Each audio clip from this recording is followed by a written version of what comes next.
Esperaban a que Dios iluminara a quienes pecaban de envidia y de ambición. Debían resistir. Sin embargo, acabaron entregándose. Confiaban en su inocencia, pero todo dependía de quienes querían acabar con la orden y repartirse sus pertenencias.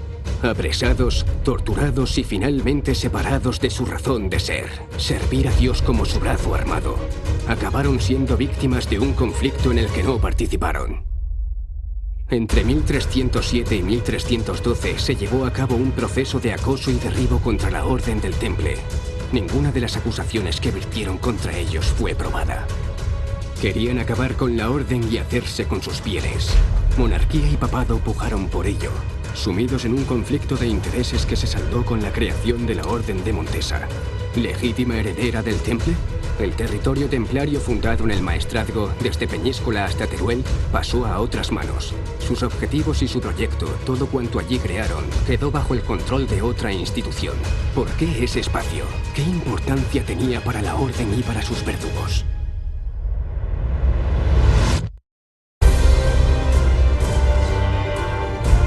Cuando sus días de gloria acabaron, los templarios concentraron sus intereses en el Maestrazgo. Pagaron un alto precio por poseer todo aquel territorio. La misma fe que los creó, los destruyó. Sabían algo que la historia nos había ocultado. Las últimas piedras que levantaron en el Maestrazgo esconden su verdad.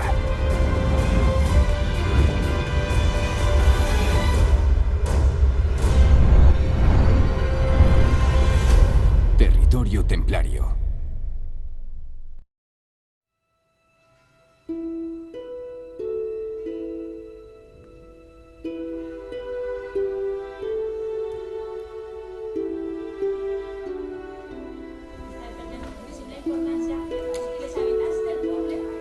Han cambiado sus hábitos del siglo XXI por cotas de malla y túnicas, y la moto o el coche por caballos. Sea por devoción o por veneración, vuelven a la Edad Media. Existe una causa que une a este tipo de personas en toda la cristiandad europea. Recuperar el honor y la dignidad de una orden que desapareció bajo una serie de acusaciones que jamás fueron probadas.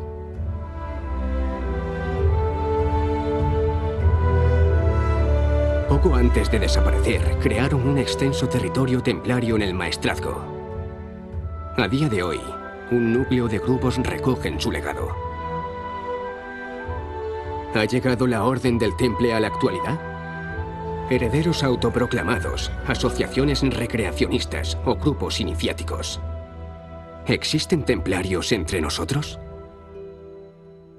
En la actualidad, ninguna orden templaria del mundo estamos reconocidos por el Vaticano.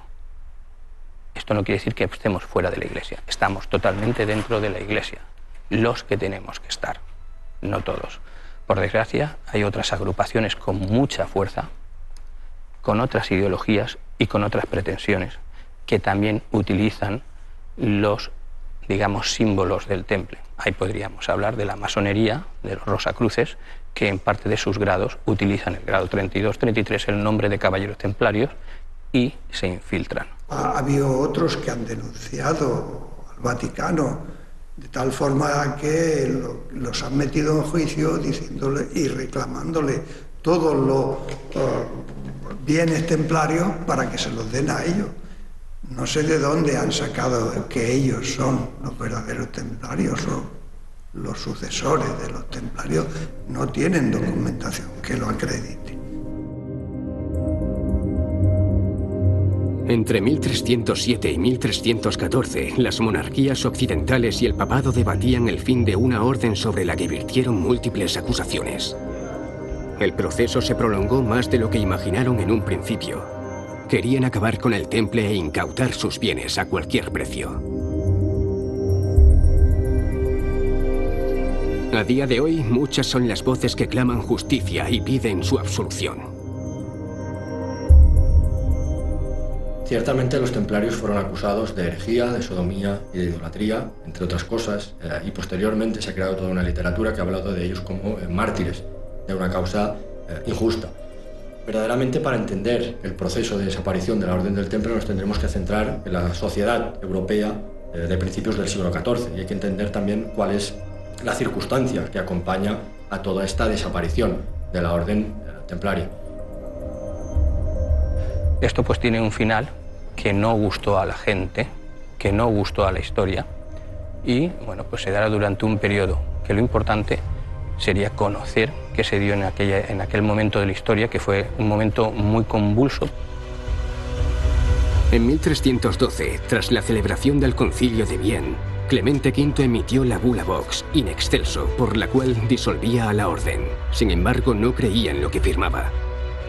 Años antes suscribió otro documento en el que manifestaba no hallar indicios de culpabilidad: el Pergamino de Chinon, un documento descubierto en los archivos vaticanos en 2001. Quienes buscan la verdad, aquellos que ahondan en los entresijos de la historia, evidencian contradicciones por parte del papado. Promulga el Papa esa bula y en ella dice que sean detenidos todos los templarios que se hallen en Francia. Y son detenidos. Pero ¿qué ocurre? Que al poco tiempo solamente quedan detenidos y encarcelados el Gran Maestre y sus 3 lugartenientes, porque eran la cabeza visible. Era lo que le interesaba al Papa y al rey quitar de en medio. Los demás no le interesaba en absoluto. Este Papa Clemente está súper presionado por el rey de Francia y entonces decide lo que decide, acaba con la orden, pero escribe su sentencia del juicio contra los templarios. Esto se desconocía, o sea, los exime de todas las acusaciones de herejías, de sodomía, de todo esto que en aquella época pues ya existía la Inquisición y bueno, por lo que fueron torturados y lamentablemente unos cuantos de ellos fueron martirizados en las hogueras. La Iglesia ocultó que no veía indicios de culpabilidad en la Orden del Temple. En cambio, su disolución sí se hizo pública. Existiendo documentos en los archivos vaticanos donde se manifiesta la inocencia de los templarios, ¿por qué seguir relegándolos a la oscuridad de un proceso basado en intereses y no en verdades? ¿En qué se basan quienes dicen pertenecer actualmente a la Orden del Temple más allá del recreacionismo? El recreacionismo es una actividad muy buena, muy interesante, porque ayuda a que la gente conozca la historia, para que se introduzca en lo que es el papel del medievo y cómo se vivió en el medievo, pero sin embargo no es lo que es el temple, pues no practican o no participan de lo que otras asociaciones que estamos dentro de la Iglesia es acatar la orden del padre, que es San Bernardo de Claravals, la regla, digamos, de todos los templarios. Para los que estamos y nos catalogamos como nosotros la orden católica del temple, no cabe ninguna acción si no es para servir a la Iglesia. No hay nada de secta, somos totalmente transparentes, igual que entras, sales, y todo lo que hacemos, además con registro legal en el Ministerio de Interior y en el Ministerio de Transparencia de Asociaciones de la Unión Europea. Allí donde arraigó la Orden del Temple, proliferan en la actualidad multitud de grupos, asociaciones y colectivos en su honor. Unos recuperan su apariencia, otros su ideario. Sin embargo, el fin de los templarios trajo consigo la creación de una nueva orden. En el caso del maestrazgo, en el norte del Reino de Valencia, la Orden de Montesa.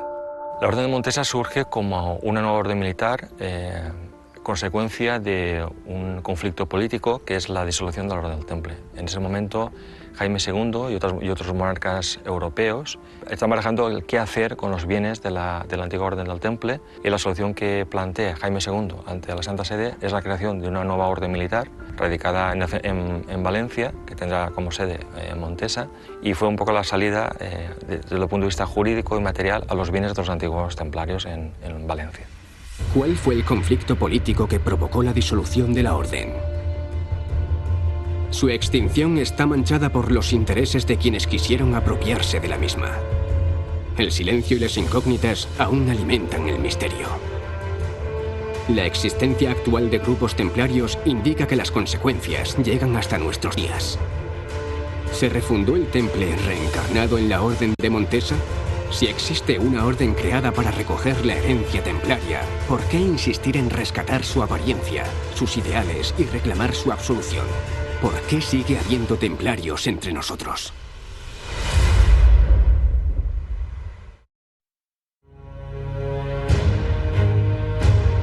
La historia nos habla de un antiguo templario, Esquier de Floirán, que fue expulsado por no acatar las reglas y decidió acabar con la orden. A comienzos del siglo XIV, los templarios habían creado un extenso territorio en el maestrazgo. Floirán sabía el motivo y acudió a Jaime II de Aragón. Si quería hacer daño al temple, debía tener a un aliado poderoso. El rey no le creyó, pero Felipe IV de Francia sí. Tanto que sobre sus declaraciones vertebró la disolución de la orden. La venganza y el rencor fueron el principio del fin. La ambición y el poder, el móvil de quienes acabaron con los templarios. En 1307, el rey de Francia, Felipe IV el Hermoso, emprendió un proceso que fue realmente un proceso político en contra de los templarios, aunque se revistió de argumentos ideológicos relativos a la ortodoxia y otros asuntos que podían mermar o atacar definitivamente la imagen de esta institución. Este proceso fue rápidamente imitado o seguido por otros reyes del occidente feudal y concretamente en el Concilio Provincial Tarraconense de 1308 el rey Jaime II obtuvo el permiso para encarcelar a los templarios y apoderarse de sus bienes.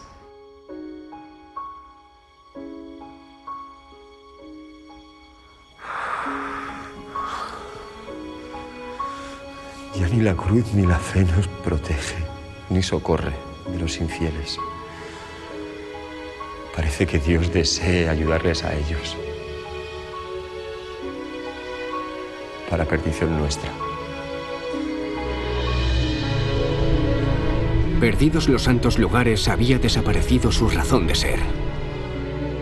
La necesidad de tener una retaguardia económica en Occidente dio lugar a la creación de grandes señoríos en manos de órdenes militares como la del Temple.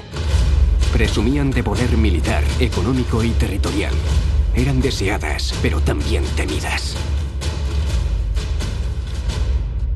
Las órdenes militares nacen en los siglos XI y XII, a mediados de los siglos XI y XII, en el contexto de Tierra Santa, en el contexto de las cruzadas, es decir, con una función muy específica que era la de proteger a los peregrinos que iban a visitar los santos lugares y, del mismo modo, defender la fe cristiana. Eso funcionó de forma importante en sus dos primeros siglos de historia, pero precisamente con el desplome de los territorios cruzados orientales, toda esta situación se vio afectada.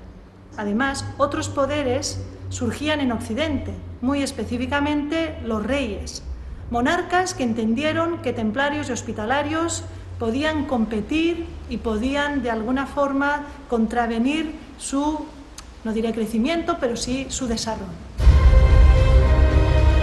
Los tiempos estaban cambiando. Los reyes necesitaban ejércitos sólidos y fuertes sobre los que cimentar las bases de su poder. Se estaba rompiendo el equilibrio y perdiendo el respeto mutuo entre el poder terreno y el espiritual, entre la monarquía y el papado. Las órdenes militares eran una pieza clave.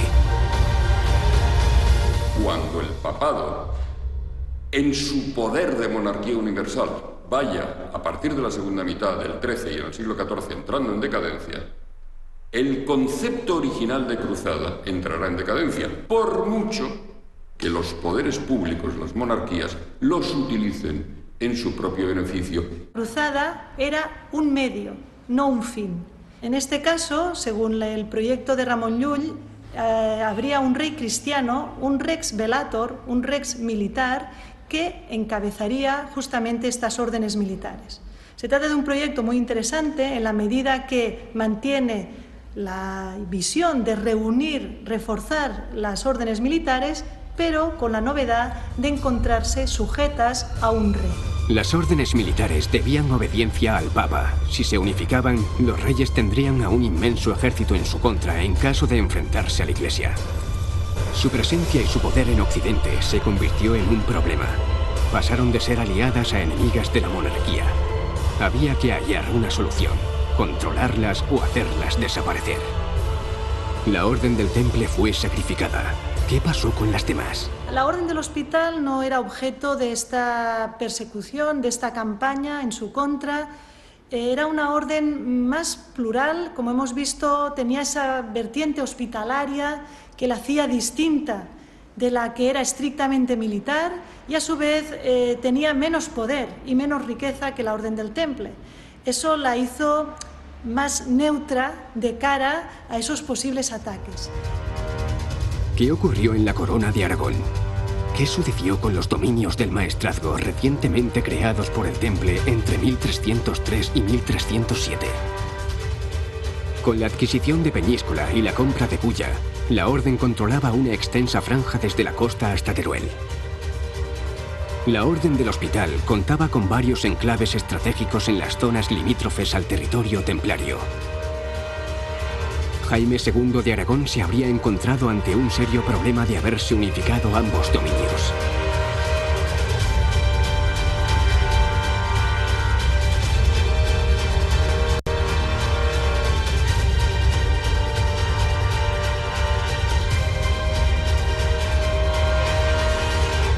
Llegados a esta encrucijada del año 1307, el rey Jaime II decide tomar los castillos templarios para ver qué solución se arbitra en el conflicto que no solo es a nivel local o a nivel regional, sino que se ha vuelto un conflicto internacional. En 1312, el Papa Clemente V estableció que el patrimonio de los templarios debía corresponder a los hospitalarios. En este contexto, el Papa escribió a todos los reyes de la cristiandad, prelados y máximos dignatarios, informando que el patrimonio que anteriormente era del Temple correspondía al hospital. Herejes o víctimas de un conflicto político. Durante siglos ha prevalecido una visión, la de aquellos que acabaron con el Temple. Había un trasfondo, una lucha de intereses, una historia de ambición y de escalada de poder que se saldó con el fin de la orden militar más poderosa de Occidente. ¿Qué papel jugó la Orden del Hospital? La institución hospitalaria sale reforzada de todo este proceso en contra de los templarios, no únicamente en el ámbito patrimonial, que también, sino sobre todo en el terreno político y aún más en la esfera internacional. Jaime II, el Papa Clemente V y la Orden del Hospital debatían el futuro de la herencia templaria. La estabilidad de la Corona de Aragón estaba en juego. El motivo, el territorio templario creado en torno al maestrazgo. Monarquía y papado medían sus fuerzas en la balanza de la diplomacia. ¿Quién logró imponerse?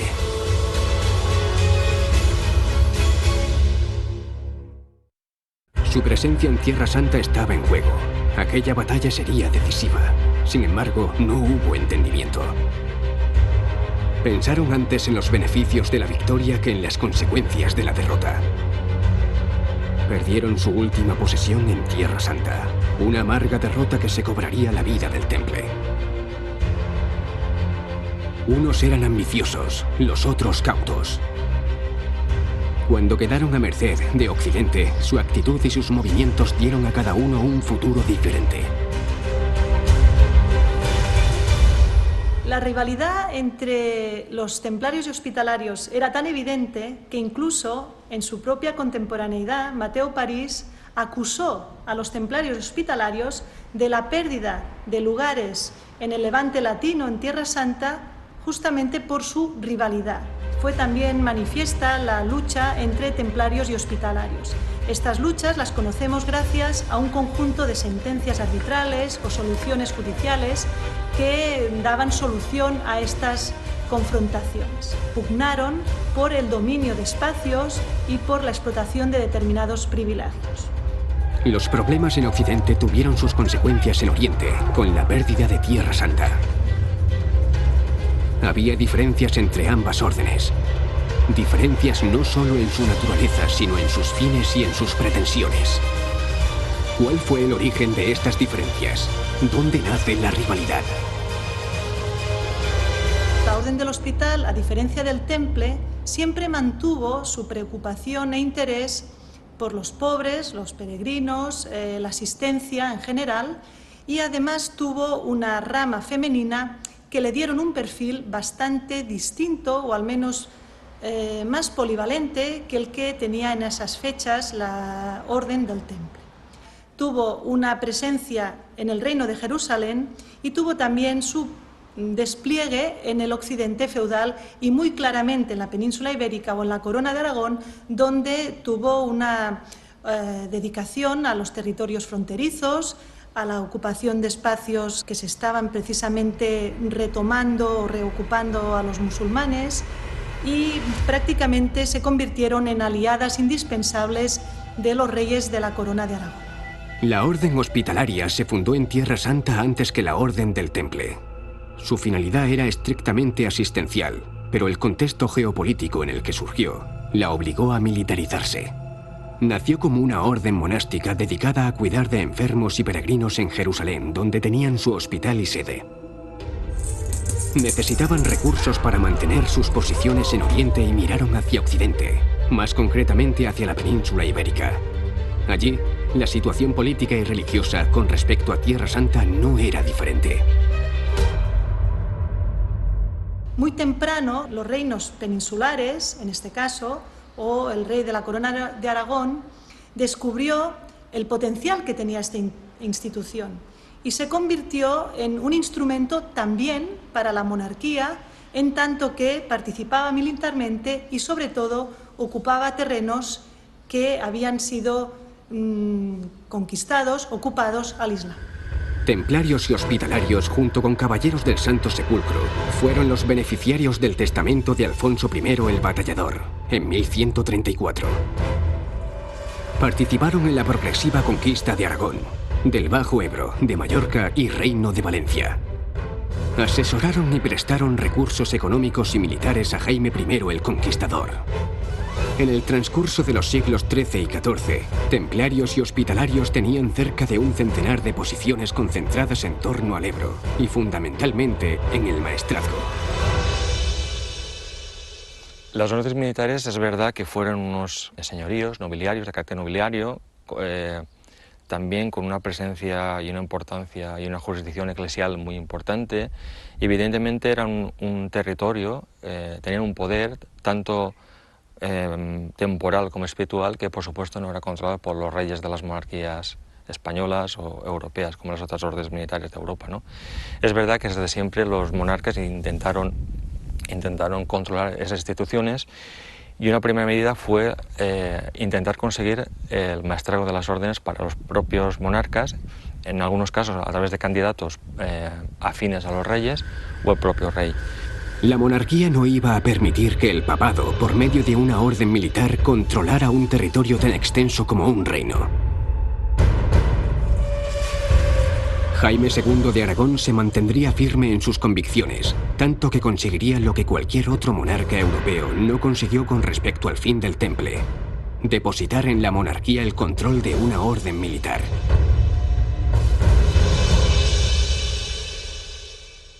La Orden de Montesa heredará los bienes que tenían los templarios en el Reino de Valencia, pero también los bienes que tuvo la Orden del Hospital.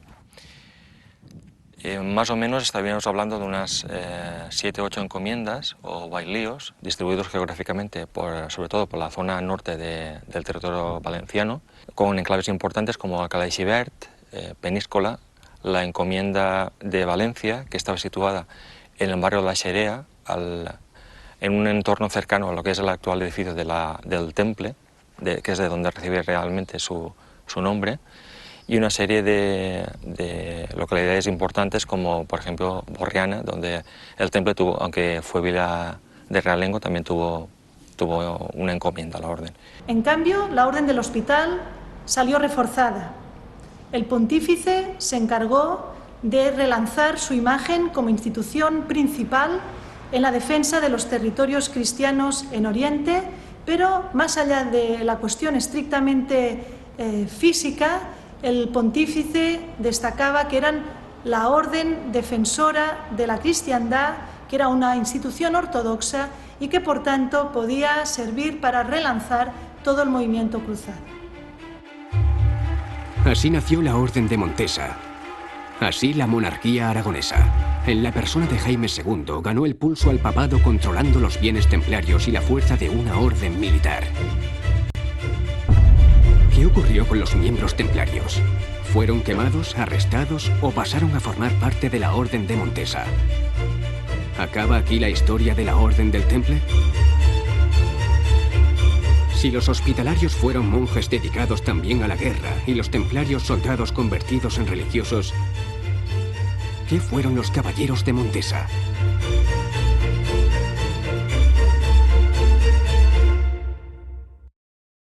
Nacía una nueva orden militar, Montesa. El acto se había organizado con la austeridad que caracterizaría a esta nueva institución, pero con la importancia de un gran acontecimiento histórico para la corona. El territorio templario del Maestrazgo, en el norte del Reino de Valencia, ya no supondría una amenaza, sino una oportunidad para la corona.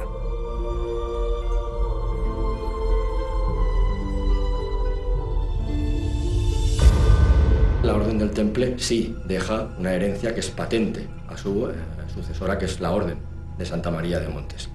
Primeramente en el aspecto territorial. Por otra parte está la cuestión de las rentas. Durante todo el proceso de discusión entre los señores y las comunidades rurales y las villas entre el siglo XIII y principios del siglo XIV, se llegan a una serie de pactos negociados, a una serie de acuerdos que van a tener una gran perdurabilidad en el tiempo. El maestrazgo, además, desde el momento en que se constituye la Orden de Montesa en 1317, se convierte en el señorío más importante del Reino de Valencia y es el que da nombre a esta comarca histórica. La Orden de Santa María de Montesa aunó las posesiones templarias y hospitalarias del Reino de Valencia, con una especial concentración territorial en torno al maestrazgo. La Orden del Hospital, por su parte, adquirió los bienes templarios en Aragón y en los condados catalanes. Alternativamente, los monarcas obtuvieron de los hospitalarios una nueva relación, podríamos decir, de mayor sujeción, de mayor dependencia, pero a su vez los utilizaron oportunamente como instrumentos diplomáticos, políticos, también financieros. Los hospitalarios incrementaron sus bases territoriales, pero Jaime II consiguió el control de una orden militar arraigada en el maestrazgo. ¿Conocía las intenciones templarias en aquella extensa región y quiso tenerla bajo su influencia? ¿Qué pasó con los antiguos miembros, caballeros y sargentos de la Orden del Temple? La Orden de Montesa recogió la herencia territorial, pero ¿hubo transferencia de templarios a la nueva orden? Los templarios son perseguidos, los templarios son encarcelados y posteriormente, cuando se funda la Orden de Montesa, los primeros frailes son, de la Orden de Calatrava, una serie de caballeros nombrados por el rey Jaime II y posteriormente, en la década de los años 20 del siglo XIV, se van a empezar a introducir miembros de la Orden del Hospital, que son los que conforman la base en los primeros años de la Orden de Montesa. Con el temple se hizo tabla rasa. Sabemos y está documentado que a los antiguos templarios se les dio en Valencia una renta para poder subsistir. Por supuesto, la orden estaba abolida por la Santa Sede y sí que se detecta en los nuevos miembros de la nueva Orden de Montesa gente cercana a la nobleza, gente vinculada a la corte del rey Jaime II. A los templarios sabemos, y está bastante documentado, que se les da una renta vitalicia para que vivan donde ellos quieran y una vez van muriendo, la orden desaparece de forma natural. Hubo voluntad de partir desde cero. Nuevos caballeros ya experimentados procedentes de otras órdenes o elegidos por el propio rey. Jaime II se convirtió en el primer monarca de la cristiandad en ejercer control sobre una orden militar. La Iglesia, a través de los caballeros calatravos y hospitalarios, se aseguraba de controlar el ámbito religioso y así evitar antiguas prácticas templarias. Tal fue el caso del acto de aceptación en la Orden del Temple, hecho por el que se les acusó de escupir sobre la cruz.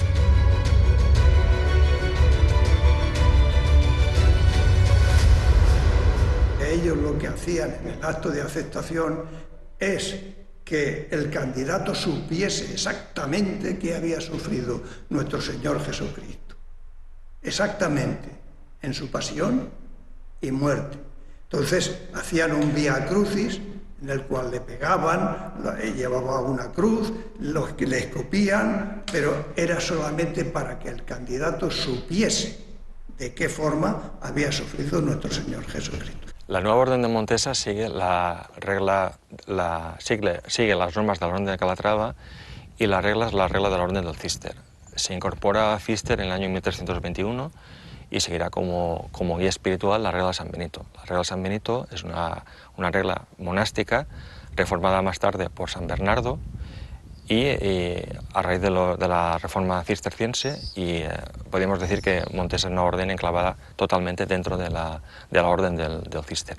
Los oficios litúrgicos de la orden son los propios de la orden del Císter y es la regla que mantuvieron hasta prácticamente el siglo XIX.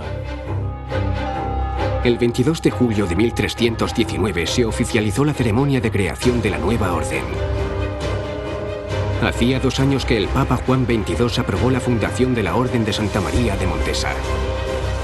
Sin embargo, tras ese pulso entre la Iglesia y Jaime II, no todos los implicados aprobaban la situación. Todos querían beneficiarse de los restos que dejó el temple.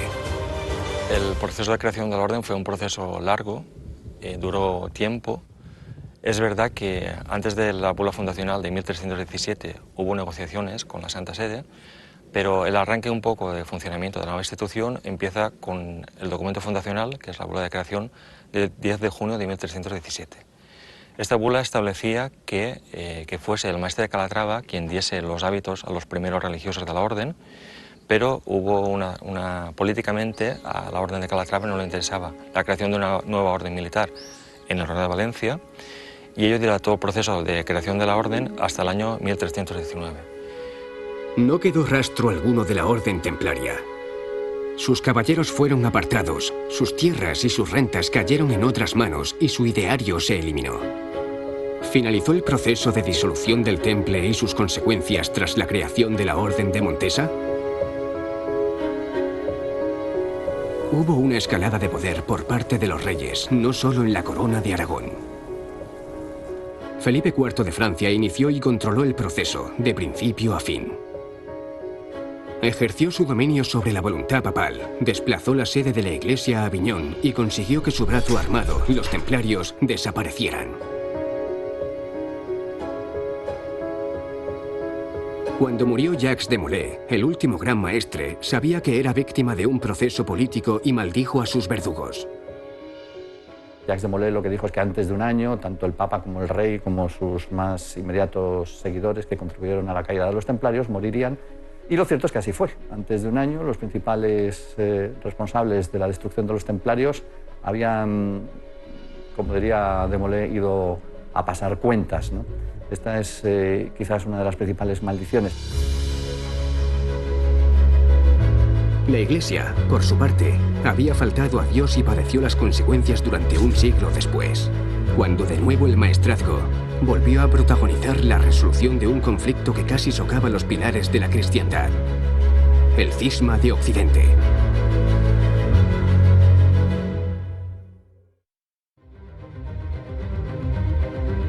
Los habitantes de San Mateu salieron en masa a recibir a Benedicto XIII. No era una vista, era una llegada. A las puertas de la iglesia arciprestal lo recibía el maestre de Montesa.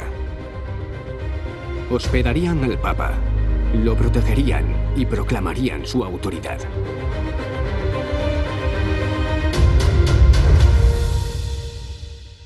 El conocido Papa Luna era en realidad Benedicto XIII, que antes de acceder a la silla papal tenía el nombre de Pedro Martínez de Luna, perteneciente a los Luna de origen aragonés, como es sabido. Su vinculación con la corte de Aviñón, con la corte papal de Aviñón, pues le llevó a aglutinar, a concentrar diversos títulos catedralicios y diversas ostentaciones eclesiásticas. Es un personaje histórico muy controvertido, muy interesante, y uno de los grandes prehumanistas o humanistas que luego ya va a dar lugar al Renacimiento. La Orden de Montesa tuvo importantes propiedades, sobre todo en la parte norte del territorio valenciano. San Mateo, la vila de San Mateo, como parte integrante de la Orden del Hospital, pasó directamente a la Orden de Montesa, y es verdad que San Mateo tuvo una importancia fundamental en el territorio norte del señorío, sobre todo durante los siglos XIV y XV, hasta el punto que posiblemente, bueno, hasta el punto que algunos de sus maestres murieron en la localidad de San Mateo. Benedicto XIII se refugió en el maestrazgo intentando defender su legitimidad. Era la última pieza de un proceso iniciado hacía un siglo, coincidiendo con el fin de los templarios y que desembocó en una división en el seno de la Iglesia, el cisma de Occidente.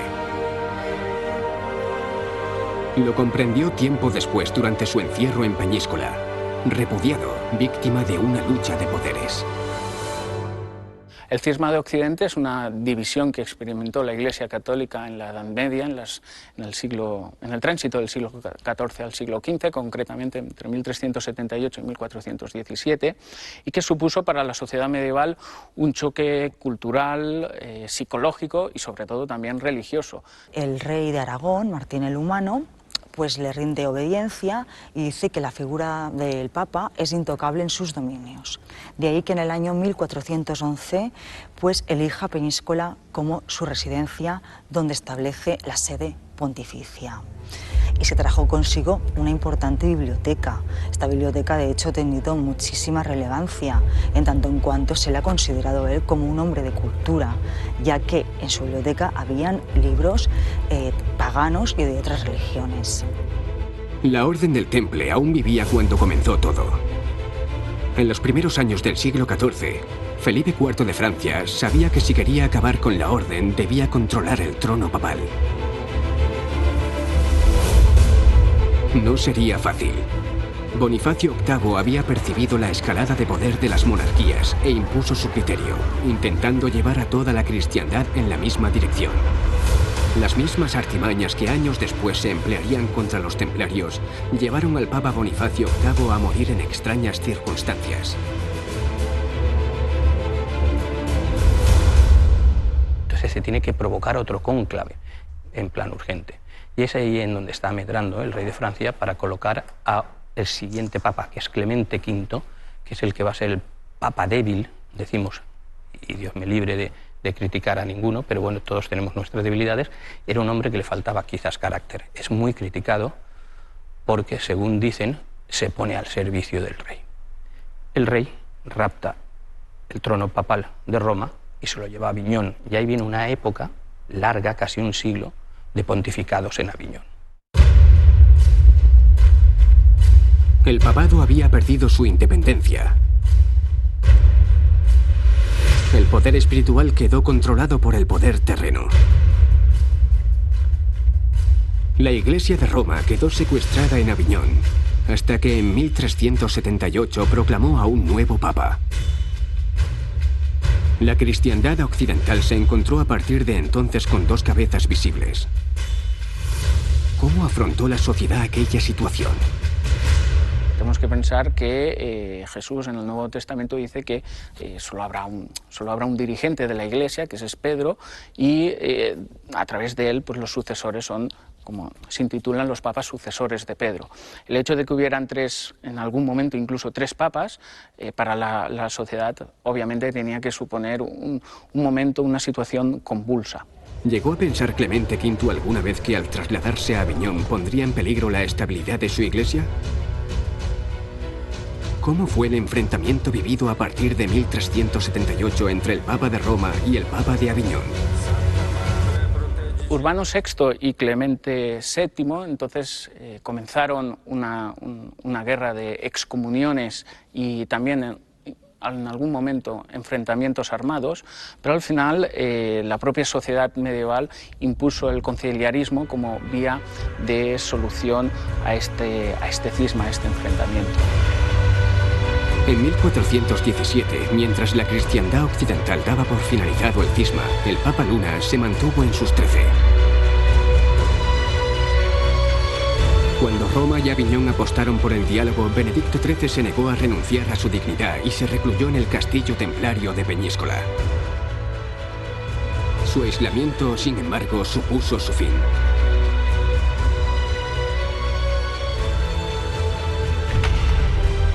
Aquella fortaleza parecía enterrar una maldición para todo aquel que la habitara. Allí pasaron sus últimos días los templarios y allí Benedicto XIII se convertiría en el último papa de un cisma iniciado precisamente por aquellos que acabaron con la orden. El círculo se cerraba. La resolución en el Concilio de Constanza en 1417 del cisma de Occidente supuso para él digamos, la pérdida de esos apoyos internacionales, pero también del propio apoyo de la Casa de Trastámara. De hecho, tanto Fernando de Antequera como luego su hijo Alfonso el Magnánimo le pidieron que renunciara a la dignidad papal, cosa que nunca hizo, y de hecho murió en el castillo de Peñíscola en 1423 con el título de papa. De ahí viene la conocida frase castellana de estar en sus 13, por el título de Benedicto XIII. 13 es el número que marca el fin del Temple y el pontificado del Papa Luna. Ambos acabaron también relacionados con Peñíscola, sus dos grandes moradores víctimas de un mismo conflicto político marcado por las ansias de poder de la monarquía. Despojado de su túnica y de los emblemas de la orden, las últimas palabras de Jacques de Molay clamaban justicia. El rey de Francia y su lugarteniente, el Papa Clemente V, murieron poco después. Pero las consecuencias de todo aquel proceso se prolongaron demasiado. 100 años después, la Iglesia seguía debiendo purgar sus pecados. Fue Benedicto XIII quien pagó por ello. Este castillo, de alguna manera, viene a ser el último refugio de los dos grandes protagonistas que han llevado al castillo a ser famoso hoy en día. Tanto los templarios como el Papa Luna vinieron aquí cuando su mundo tocaba a su fin. La Orden del Temple, de hecho, lo construye en 13 años y poco después la Orden desaparece. En 1312, el Papa Clemente V decretó la disolución del Temple. La orden desapareció.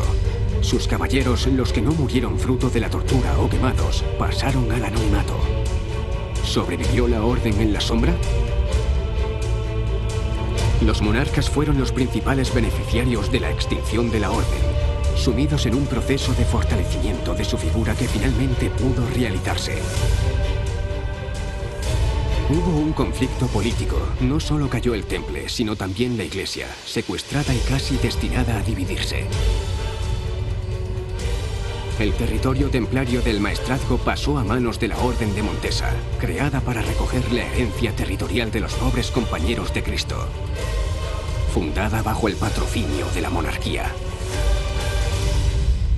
El campesinado que habita, o que habita, mejor dicho, en toda esta vasta región, tiene un elemento de unión. Este elemento de unión no es otro que compartir un único señor, en este caso el señorío de la Orden de Montesa. Por tanto, tienen un referente único que es el maestre.